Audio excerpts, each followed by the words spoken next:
Hi there, my beauties. Today I wanted to talk about control for Manifestation Monday. So you might wonder, what does control have to do with manifestation? And what does this have to do with yoga? So I want to start off by saying that I was thinking about this morning when I was talking to my sister about how control is an illusion.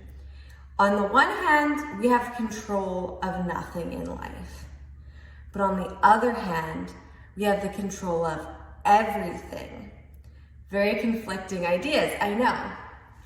The truth is, we have no control over our external environment. What happens in our life, the events that unfold, people that pass away, that move on, that hurt us, that love us, isn't in our control. And if you think that it is, it's really an illusion. However, we have full control of how we choose to respond to anything that life throws our way. So in essence, we have control of everything. We have control of how our life unfolds on an emotional level. So what does this have to do with manifestation and yoga? Well, manifestation is very highly dependent on how we feel about our situation, because how we feel leads our actions. Just think, if you have a strong emotion towards somebody that's negative, what kind of actions are you going to take for this person? You're going to go out of your way to help them or not? Are you going to go out of your way to hurt them or not? So we have to take action to manifest in our lives. And unfortunately, it isn't as simple as just visualizing or hoping or dreaming. There is a certain amount of steps we have to take. We come into alignment, we figure out what it is we want, and then we take steps from there. So our emotional well-being and the state of our feeling has a really big impact on how we're going to show up, how we're going to act, how we're going to move towards our goals. So knowing that we have control over our internal environment is extremely key to going out in the world and manifesting what it is that we want. Now, yoga, as I have said before, means union of the mind and the body, of the soul and the body. It integrates those three aspects of what we are and who we are.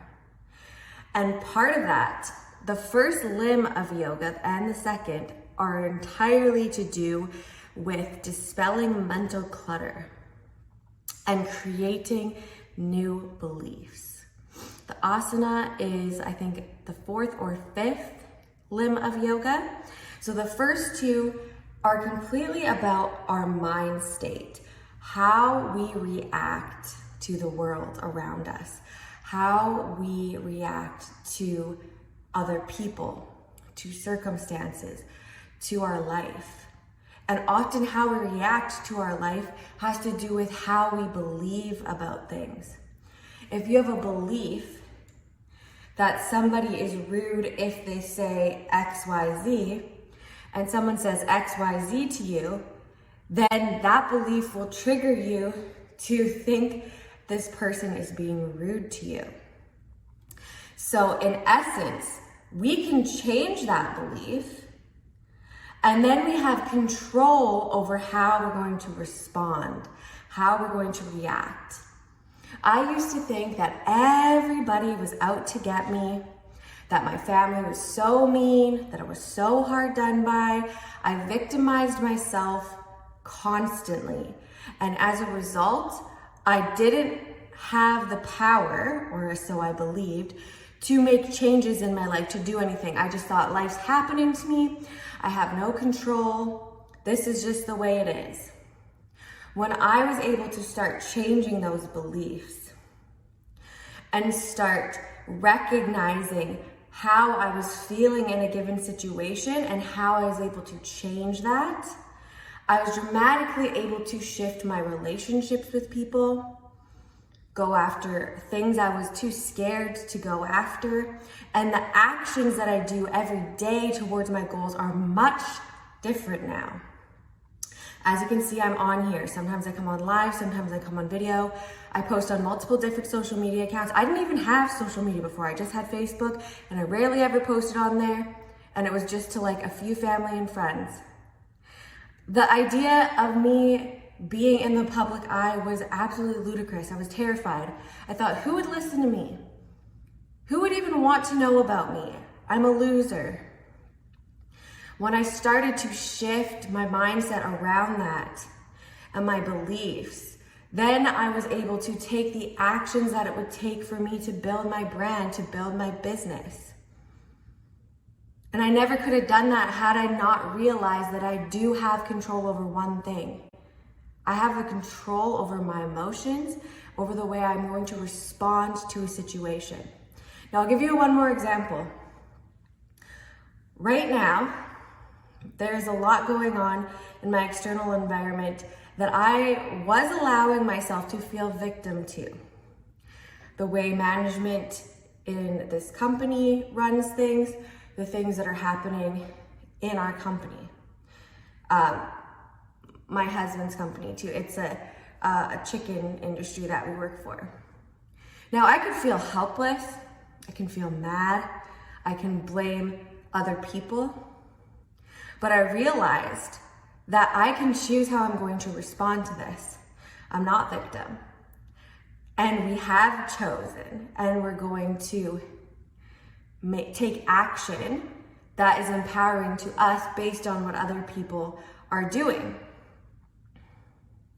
Now for me, this is super exciting because it opened up so many more opportunities that I hadn't considered before. Because if you're just complacent in a situation, then you're not looking at other opportunities.